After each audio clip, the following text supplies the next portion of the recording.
있다면 두 가지가 달라지겠습니다. 한 가지는 우리 성도님들이 다 참여하시는 우리 전교인 성가대로 참여한다라고 하는 것이고요. 또 하나는 지휘를 제가 한다라고 하는 사실입니다. 지난번에 한번 우리 교회에서 특송을 맡게 되었을 때 그때 제가 지휘를 안 했었잖아요. 그랬더니 우리 지방의 여러 목사님들이 되게 궁금해 하시더라고요. 왜 지휘 안 했냐고.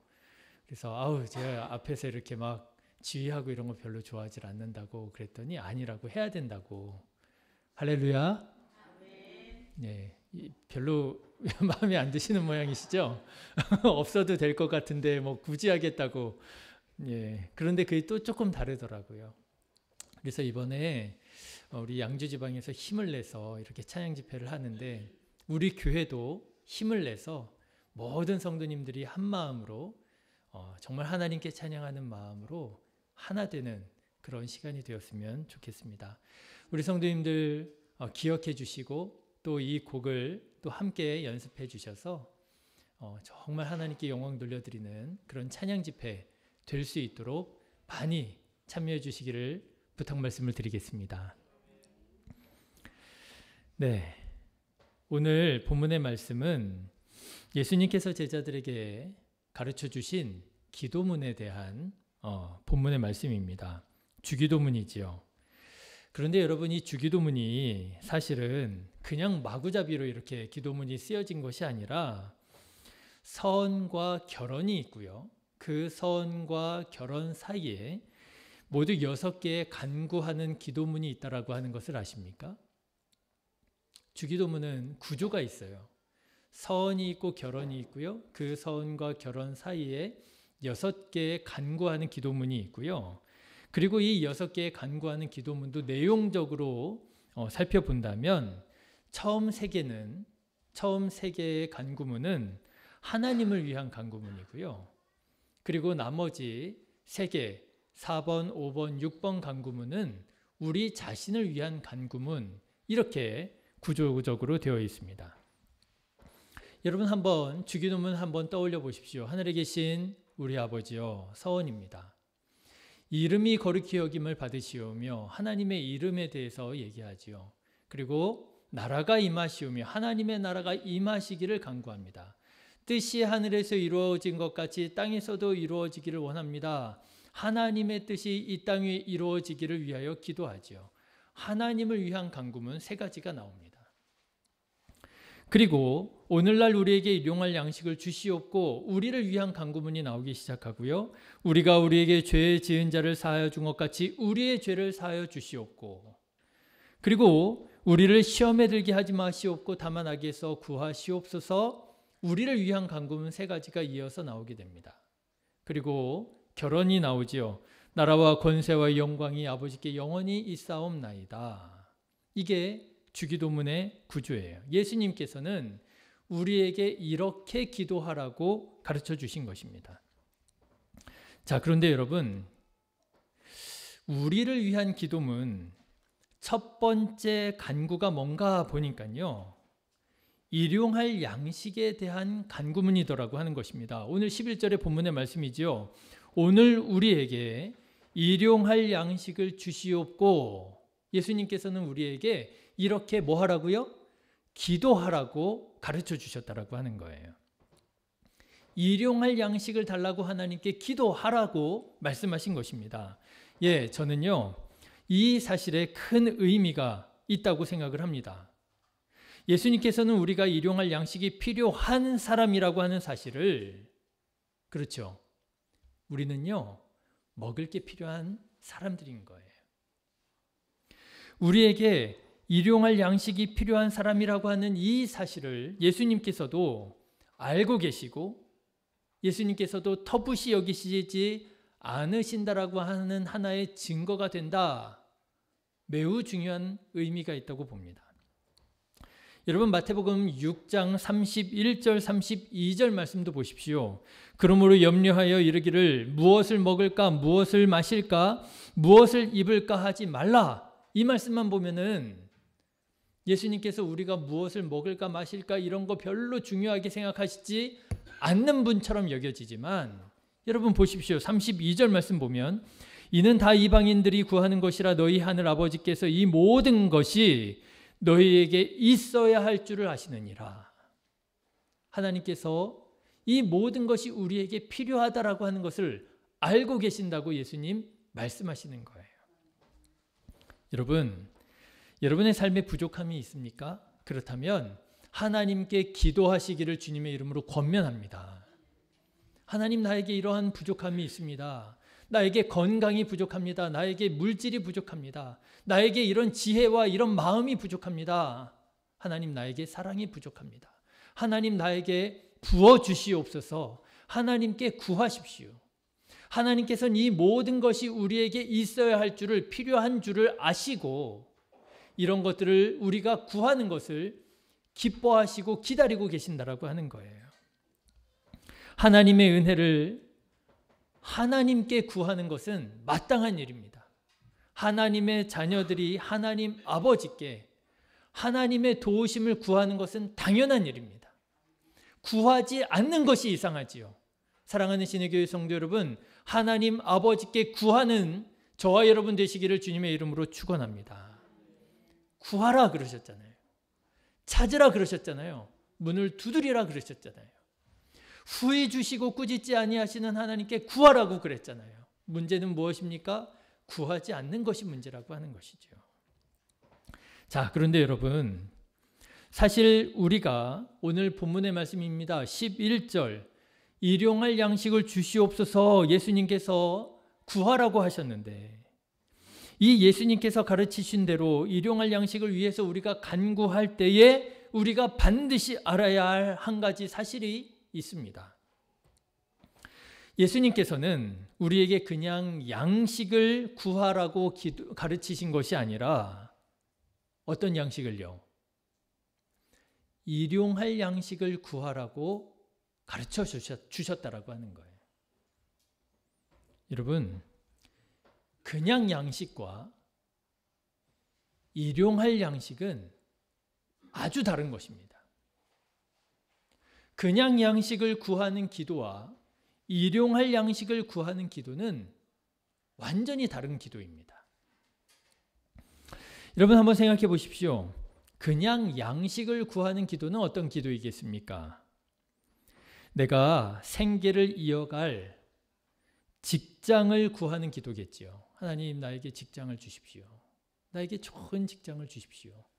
저는 우리 신의교회 성도님들이 좋은 직장을 얻게 되시기를 간절히 기도합니다. 얼마나 복된 일이에요. 그렇죠? 예, 하나님께 구해야 됩니다. 이런 기도 우리가 마땅히 해야지요. 여러분, 또 양식을 위한 기도는 어떤 것이 되겠습니까? 생업을 위한 기도일 수 있을 것입니다. 하나님, 내가 이러저러한 사업을 꿈꾸고 계획하고 있는데 이 사업을 평탄케 하시고 형통케 해주셔서 정말 귀한 사업이 되게 해주십시오. 양식을 위한 기도가 될 수 있는 것이지요. 그런가 하면 때때로 우리에게는 정말 물질적인 어려움이 있어서 물질을 구하는 기도가 있을 수 있을 것입니다. 예, 그래서 저는 오늘 이렇게 말씀을 드리고 싶어요. 양식을 위한 기도는 어떤 기도냐? 밥줄을 위한 기도다라는 거예요. 여러분, 우리에게는 양식이 필요합니다. 밥줄이 필요하지요. 그런 것들을 터부시할 수가 없습니다. 우리는 이런 것들을 위해서도 기도해야 할 것입니다. 그런데 문제는 뭐냐 하면요. 중요한 것은 뭐냐 하면 예수님께서 우리에게 가르쳐 주신 기도에는 그냥 양식을 위한 기도가 아니라고 하는 것이 중요한 사실이에요.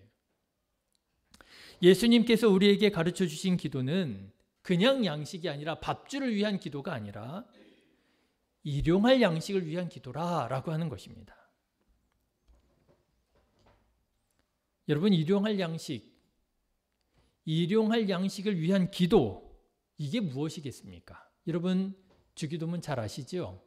다 외우시지요? 뭐 쉬지 않고 우리가 이 주기도문을 우리가 암송하지요? 그런데 여러분 한번 여쭤볼게요. 일용할 양식을 위한 기도는 뭘까요? 일용할 양식을 주시옵소서 우리가 기도하잖아요. 일용할 양식을 구하는 기도는 어떤 기도일까요? 제가 오늘 말씀을 준비하면서 생각해 보니까 저도 일용할 양식을 위한 기도가 많지 않았던 것 같더라고요. 그래서 한번 생각해 보았습니다. 알아봤습니다. 도대체 일용할 양식을 위한 기도가 뭘까? 일용할 양식, 하루에 우리가 필요한 양식이잖아요. 하루에 필요한 양식을 위해서 기도한다라고 하는 건 도대체 어떤 기도일까? 문득 최근에 읽었던 한 기사가 떠올랐습니다. 기억이 났습니다. 올해 쌀값이 폭락했다고 그래요. 얼마나 폭락을 했는지 밥 한 공기 그릇에 100g의 쌀이 들어간다고 합니다.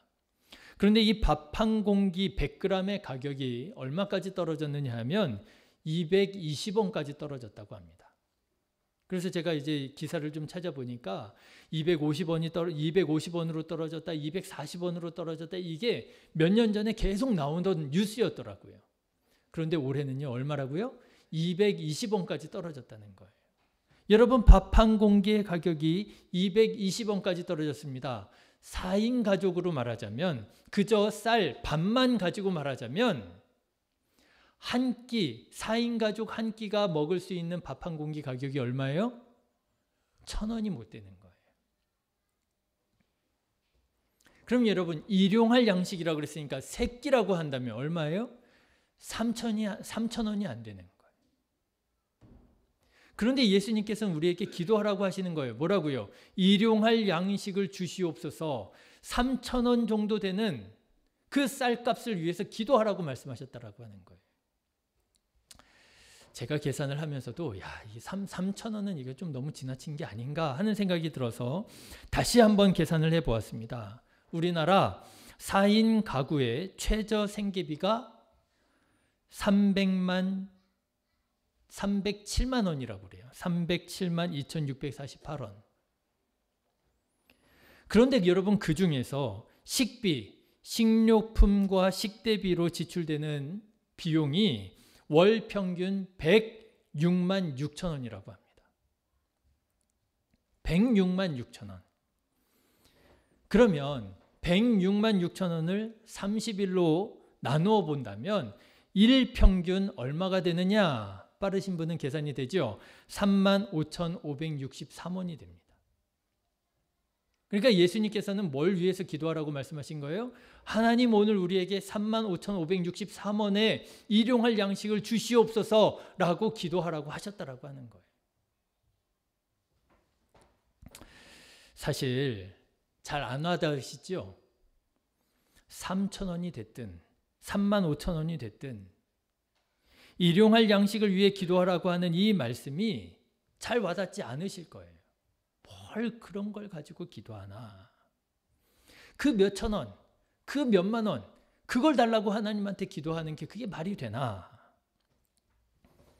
며칠 전에 한 목사님 가족과 이제 교회에서 만나서 대화를 나누게 되었습니다. 가족과 가족이 만나게 돼서 이제 아기들도 있었어요. 그런데 그 목사님 자녀 중에 4살밖에 안 된 아이가 하나 있었어요. 그러니까 이 4살밖에 안 된 아이한테 목사님이 이제 과자를 주신 거예요.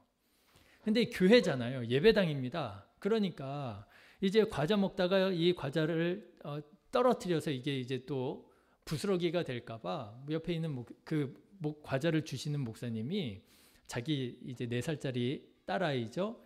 너 이거 줄 테니까 흘리고 먹으면 안 돼. 이렇게 얘기를 한 거예요. 흘리고 먹으면 안 돼. 그리고 거기에다 하나를 더 붙였습니다.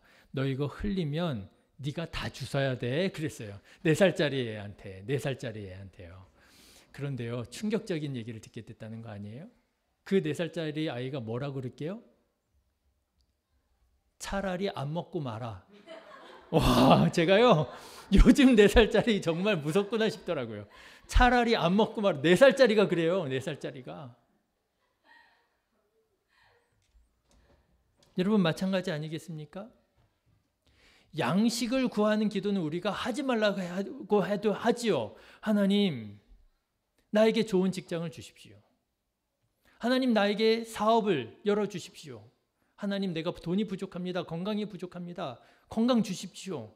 하지 말라고 해도 우리가 기도하지요. 그런데요, 일용할 양식은 어떠냐는 거예요. 3,000원을 위해서 기도하시겠습니까? 하나님, 오늘 내가 우리 가족들과 함께 밥을 먹으려면 3,000원의 돈이 필요합니다. 3,000원 주십시오. 기도해 보셨나요? 35,500원이 필요합니다. 35,500원을 주십시오. 기도해 보셨나요? 이게 잘 와닿지 않는 기도였다라는 거예요. 우리가 주기도문을 늘상 암송하지만, 일용할 양식을 주시옵소서 우리가 암송하지만 그냥 암송했을 뿐이지, 우리는 일용할 양식을 구하는 기도를 했던 것이 아니라 어떤 기도를 했던 거예요? 그냥 양식을 구하는 기도를 해왔던 것이더라고 하는 것입니다. 여러분, 예수님께서는 왜 이렇게 와닿지도 않는 일용할 양식을 주시옵소서 기도하라고 하셨을까요? 그까짓 기도 안 하고 마라, 안 먹고 마라. 우리 마음에 그런 생각이 들 수도 있잖아요. 4살짜리 아기도 그 치우는 게 귀찮아가지고 안 먹고 마라 그러는데요. 그것도 예수님께서는 우리에게 가르쳐 주신 주기도문에 하나님을 위한 기도 3가지, 그리고 우리 자신을 위한 기도 3가지 중에 첫 번째로 우리에게 기도하게 하신 것이 일용할 양식을 주시옵소서라고 기도하게 하셨다라고 하는 거예요. 왜요? 저는 오늘 말씀을 준비하면서 이 강구는 그야말로 3,000원을 구하는 기도를 하라고 하는 말씀이 아니라, 35,000원을 구하는 기도를 하라는 말씀이 아니라, 이 말씀은 그리스도인이 어떻게 살아가는 존재인지를 가르쳐 주시는 말씀이라 이렇게 깨달아지게 되었습니다. 여러분, 이 세상에 양식으로 우리가 살아가잖아요. 우리가 밥이 필요하잖아요. 먹을 것이 필요하잖아요. 이것을 하나님께서 다 아시잖아요. 우리에게 돈이 필요하잖아요. 그럼에도 불구하고 그리스도인은 어떤 사람이냐? 세상의 양식으로 살아가는 사람이 아니라 하나님께서 매일 공급해 주시는 하나님의 은혜로 살아가는 사람이라고 하는 거예요. 예수님께서 광야에서 시험을 당하십니다. 공생애의 삶을 이제 세상에 자기 자신을 드러내셔서 이제 모든 사람들을 구원하시기 원하시는 하나님의 뜻을, 하나님의 길을 사람들에게 보여주시기 원하셨습니다. 그런데 그 일을 감당하기에 앞서서 예수님께서는 먼저 40일 동안 광야에서 금식하며 기도하는 시간을 갖는데요. 근데 그 기도하는 시간 가운데 사단이 와서 그 예수님을 시험하고 유혹합니다. 그런데 그 첫 번째 시험이 뭐였어요? 네가 얼마나 배가 고프냐? 너도 사람이 아니냐? 너도 먹고 살아야 되지 않겠느냐? 너도 돈이 필요하지 않겠느냐? 얼마나 배고프냐? 그렇죠. 40일 금식을 하면 어떻게 했습니까? 그러면서 사단이 예수님한테 시험을 합니다. 이 돌들을 떡으로 만들어서 너 먹어라. 너 그럴 수 있는 능력이 있지 않냐? 힘이 있지 않냐? 여러분, 하나님께서는 천지를 창조하신 하나님이 아니십니까? 없는 것에서 있는 것을 만드신 창조주 하나님이시잖아요. 그 돌을 떡으로 만드는 거, 그거 일이겠습니까? 문제이겠습니까? 사단이 예수님에게 말하는 거예요. 너 떡으로 돌을 만들어서, 죄송합니다, 돌을 떡으로 만들어서 먹어라. 그런데 그때 예수님께서 하신 말씀이, 사람이 떡으로만 살 것이 아니요 하나님의 입에서 나오는 모든 말씀으로 살 것이니라. 여러분, 이게 뭐예요? 사람이 떡을 먹지 않고 살 수 있다는 얘기예요? 아니잖아요. 떡이 필요합니다. 음식이 필요합니다. 그러나 그리스도인은 어떤 사람이라고요? 떡으로 사는 사람이 아니라 뭘로 사는 사람이라고요? 하나님의 은혜와 하나님의 사랑과 하나님의 말씀으로 사는 사람이라. 예수님의 말씀의 의미가 무엇입니까? 예수님의 말씀의 의미는 그리스도인의 살아가는 존재 방식에 대한 얘기잖아요. 나는 네가 생각하는 그런 사람이 아니란 말이죠. 나는 네가 생각하는 그런 사람이 아니라 나는 그리스도 하나님의 아들이라고, 나는 세상 사람들과 다른 삶의 방식으로 살아가는 사람이라고. 그렇습니다. 여러분, 예수님께서 왜 우리에게 일용할 양식을 구하는 기도를 하게 하셨느냐? 일용할 양식 그까짓 거 없어도 돼. 뭐 하루 안 먹어도 되지 뭐. 먹을 게 쌓였는데 밥 없으면 라면 먹으면 되지. 그렇죠. 요즘에 그렇잖아요. 그 말씀이 아니에요. 그 말씀이 아니라 그리스도인의 삶의 방식에 대한 말씀이라는 거예요. 일용할 양식에 대한 성경에서 가장 정확하게 우리에게 가르쳐 주는 사건과 말씀이 있습니다. 바로 출애굽 이스라엘 백성들이 광야에서 40년 동안 살게 되었을 때의 사건이에요. 하나님께서 이스라엘 백성들을 이집트에서 구원해 내셨습니다. 그런데 약속의 땅 가나안으로 들어가는데 시간이 필요하게 되었습니다. 준비가 되어 있지 않았어요. 40년이라고 하는 시간을 광야에서 이제 유리방황하면서 살게 되었습니다. 그러니 가장 첫 번째로 일어나는 발생하는 문제가 뭐예요? 먹을 것에 대한 문제가 생기는 거예요. 뭘 먹고 살아야 돼요? 이스라엘 백성들이 하나님을 원망합니다. 우리가 여기서 줄여 죽는구나.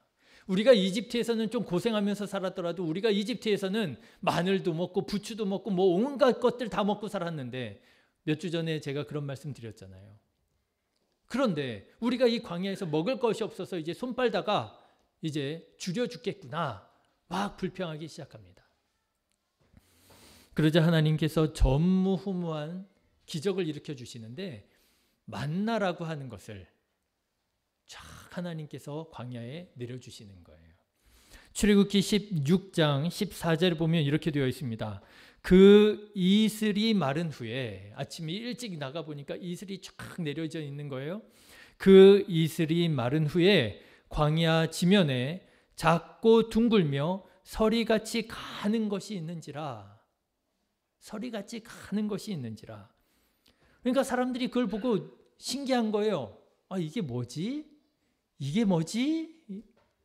이게 뭐지? 그게 히브리어로 만나예요. 그래서 우리가 만나와 메추라기 할 때 그 만나가요. 이게 뭐지? 라고 하는 뜻이에요. 이게 뭐지? 여러분 한번 생각해 보십시오. 먹을 게 없어요. 우리가 줄여 죽는구나 하면서 하나님께 불평하고 원망을 했어요. 그런데 자고 일어나니까요. 새벽에 이슬이 쫙 덮여져 있는데 그 이슬이 마르고 나면 하얀 어떤 처음 보는 것들이 이렇게 쫙 서리 같은 게 있는 거예요. 그래서 그것을 이제 거두어다가 먹으니까 양식이 되는 거예요. 하나님께서 이스라엘 백성들을 놀랍도록 정말 본 적 없는 그런 만나로 먹이시고 입히시고 하셨던 거예요. 자, 그런데 하나님께서 이 만나를 이스라엘 백성들에게 주시는데 한 가지 조건이 있었습니다. 그들이 땀 흘려 수고하지 않은 음식을 먹을 수 있었는데 하나님께서 이스라엘 백성들에게 말씀하신 한 가지 조건이 있었는데 그게 뭐냐 하면은요. 쌓아두지 말라는 거예요. 쌓아두지 마라. 너희들이 그 하루 동안 필요한 양식 그만큼만 모아서 그것만 먹고 남기지 마라. 다 버려라 말씀하시는 거예요. 여러분 왜 하나님께서 이런 조건을 내거셨을까요? 쌓아두지 마라. 타락한 사람은 욕심이 말도 못합니다. 이 욕심에 사로잡힌 마음은요. 그냥 하늘에서 거저 내려주신 하나님의 은혜임에도 불구하고 그것을 다른 사람보다 더 많이 가지려고 그래요. 그렇죠. 세상에서 정말 이해가 안 되는 것 중에 하나가 그리스도인들이 하나님의 은혜를 가지고 싸우는 거. 정말 이해 안 되시죠? 그리스도인들이 하나님께서 베풀어 주신 은혜 가지고 시기하는 거. 저 사람이 더 많이 가진 것 같고 막 이러는 거. 정말 이해가 안 되시죠? 그런데 이해가 안 되는데 어때요? 우리 마음에 정말 그런 마음이 있잖아요. 우리의 본성이 타락해서 그래요. 이스라엘 사람들도 그랬습니다. 자기네들이 땀 흘려 수고한 게 하나도 없었어요. 자고 일어나면 만나가 쫙 깔려져 있었습니다. 그런데요, 그거를 욕심을 부리는 거예요. 내가 더 많이 가져야지. 그래가지고 막 있는 거 없는 거에 그냥 담아가지고 집에다 쌓아놓는 거예요. 우리가 먹을 수 없을 만큼 쌓아놓는 거예요. 그런데 하나님께서 장치를 두셨어요. 그 만나라고 하는 게 참 신기한 것이 하루가 지나면 거기서 냄새가 나고 거기서 벌레가 나게 만드신 거예요. 쌓아 놓을래야 쌓아 놓을 수가 없게 만들어 놓으셨어요. 무슨 말이에요 이게? 만나라고 하는 것은 어떤 양식이라고요? 일용할 양식이라는 거예요. 그 하루에 먹을 만큼만 먹을 수 있는 일용할 양식이라고 하는 거예요. 왜 하나님께서 만나를 이렇게 하셨을까? 왜 쌓아놓지 못하게 하셨을까? 왜 하루 만에 냄새가 나고 벌레가 나게 만드셨을까? 왜 그랬을까? 왜냐하면요, 그것이 이스라엘 백성들, 하나님의 백성들의 살아가는 존재 방식이었던 거예요. 곳간에다 쌓아놓고 곳간 의지하면서 살아가는 것이 아니라 그리스도인은 어떤 사람이라고요? 하늘을 바라보며 하나님의 은혜로 살아가는 사람이라는 거예요. 욕심으로 곳간에다 쫙 쌓아놓으면 하나님을 잃어버립니다. 하나님을 믿지 않습니다. 자기 능력이라고 생각합니다. 내가 잘해서 내가 이만큼 성공했다고 생각하죠. 누구라고 예외가 없습니다. 누구라고 예외가 없습니다. 사람이 참 이상한 게요. 정말 성공하면 교만해지고요. 사람이 실패하면 정말 겸손해집니다. 이게 어쩔 수가 없나 봐요. 여러분 그런 생각 안 해보셨어요? 하나님 저에게 부요함을 주십시오. 내가 교만해지지 않겠습니다. 그러지 않으셨어요? 하나님 나에게 정말 많은 것을 맡겨주셔도 저는 정말 절대로 하나님 앞에서 교만하지 않겠습니다. 그런 사람 거의 없더라고요. 목소리가 커지고요. 목이 뻣뻣해지고요. 사랑하는 성도 여러분, 그리스도인은 누구냐? 자기 곳간 의지하여 살아가는 사람이 아니라 매일 하나님께서 부어주시는 은혜에 의지하여 살아가는 사람인 것을 기억하시기를 바랍니다. 사랑하는 신의교회 성도 여러분, 여러분의 곳간 의지하여 살아가지 마시고요. 여러분의 통장에 얼마가 있든지 통장 의지하여 살아가지 마시고요. 매일의 하나님께서 베풀어 주시는 은혜를 바라보며 살아가는 주의 백성들 되시기를 주님의 이름으로 축원합니다. 그것이 일용할 양식을 주시옵소서라고 하는 기도의 의미예요. 나는 떡으로 사는 사람이 아니라 하나님의 말씀으로 사는 사람이라. 자기 고백이 되는 거예요. 이게 믿음인 거예요. 자, 그런데 여러분 우리가 이렇게 밥줄을 위해서 양식을 위해서가 아니라 일용할 양식을 위하여 하나님의 은혜를 구하며 살아간다면 우리의 마음에 한 가지 중요한 변화가 일어난다. 저는 이렇게 말씀을 드리고 싶습니다. 그 마음의 변화가 뭐냐면요, 우리 마음에 감사가 일어난다는 거예요. 여러분 생각해 보십시오. 양식을 위하여 밥줄을 위하여 살아가는 사람은 어떻게 되겠습니까? 말씀드린 것처럼 나도 모르는 사이에 욕심으로 살아가게 됩니다. 기도를 해도 욕심으로 기도하게 됩니다. 더 넓은 집이 보여요. 그렇지 않아요? 더 넓은 집이 보여요. 더 좋은 차가 생각이 나요. 야, 정말 저는요, 차를 보면서 참 신기하다라는 생각이 든 때가 있었어요. 어쩌면 그렇게 급을 잘 나눴는지 몰라요. 그렇지 않으세요? 아, 여기까지 요 정도면 괜찮겠다 하고 이렇게 보면은요, 그것보다 조금 더 좋은 게 있어요. 그렇지 않아요? 그래서 야, 여기에다 몇백만 원만 더 보태면 요 급을 살 수 있겠는데 하고 이렇게 올리면은요, 거기다 또 조금 더 좋은 게 보여요. 급을 정말 기가 막히게 잘 나눠놨어요. 여러분 우리가 욕심으로 살아가게 되면은요, 더 넓은 집이 보입니다. 야, 30평보다 34평이 낫네. 34평보다 몇 평이 낫네. 계속해서. 야, 몇 cc보다 몇 cc가 낫네. 우리는 양식을 위하여 살아가게 되면, 양식을 구하면서 기도하게 되면 우리는 만족할 줄 모르고 끊임없이 욕심을 부리며 불만하며 살아가게 됩니다. 그런데 여러분 거꾸로 생각해 보십시오. 우리가 일용할 양식을 위하여 기도할 줄 아는 사람이 된다면 우리 마음이 어떻게 될까요? 마음에 욕심이 있을 수가 없어요. 욕심은커녕 감사하는 마음이 들게 됩니다. 여러분, 일용할 양식을 위해서 한번 기도해 보세요. 3,000원을 위해서 기도해 보십시오. 말이 안 되잖아요. 여러분, 3,000원을 위해서 한번 기도해 보십시오. 그러면 마음에 감사가 차오르는 것을 경험하게 될 것입니다. 제가 어제 이제 이 설교문을 이렇게 준비를 하고 있었어요. 준비를 하고 있었는데 마침 저희 집사람이 이제 저녁 식사를 준비하느라고 쌀을 뜨고 있었어요. 근데 쌀을 딱 뜨다가 밥솥에다가 쌀을 뜨고 싱크대로 오면서 저한테 한마디 툭 던졌습니다. 여보, 쌀이 떨어졌어요.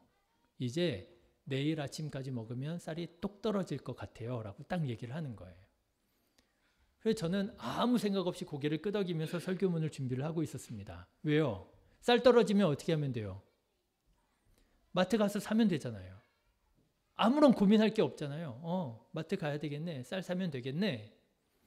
아무 생각 없이 그냥 알았다고 사인으로 그냥 고개만 끄덕였습니다.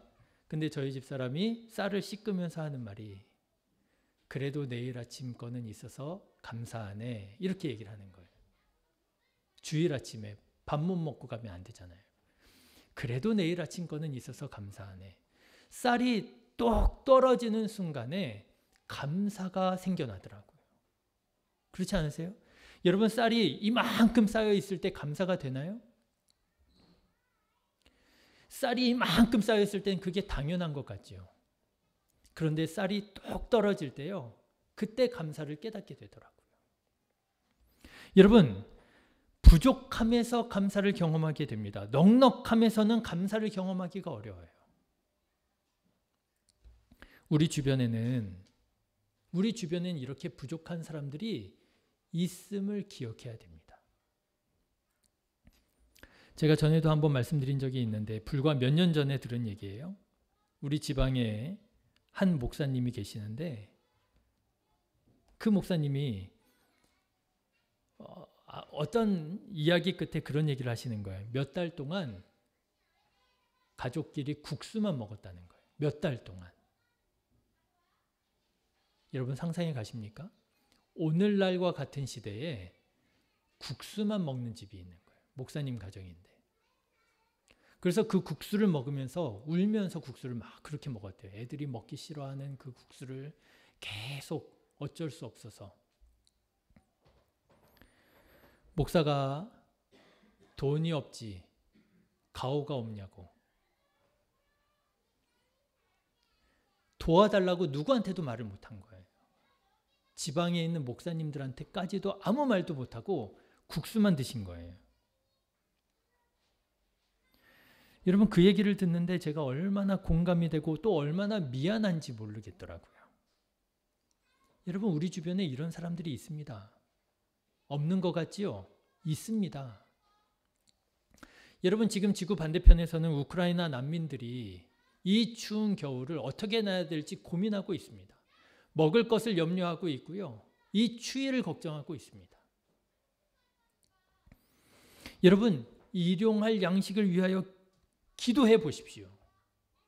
일용할 양식을 위하여 기도해 보면 이런 것들이 기억이 나고 이런 것들이 생각이 나고 이런 것들에 대해서 우리가 감사하는 마음을 품게 됩니다. 아, 이게 감사였구나.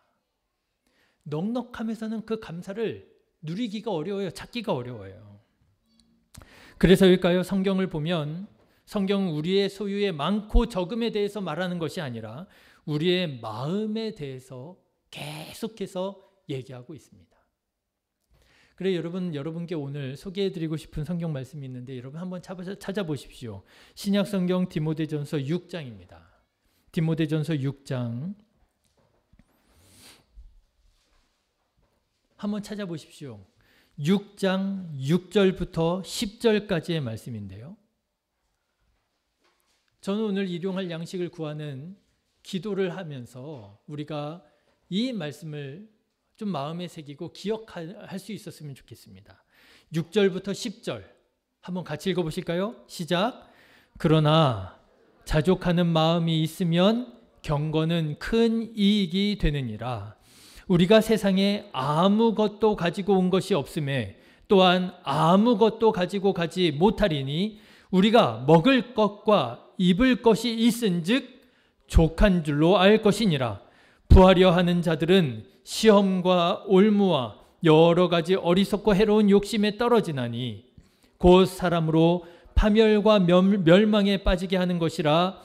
돈을 사랑함이 일만 악의 뿌리가 되나니 이것을 탐내는 자들은 미혹을 받아 믿음에서 떠나 많은 근심으로써 자기를 찔렀도다.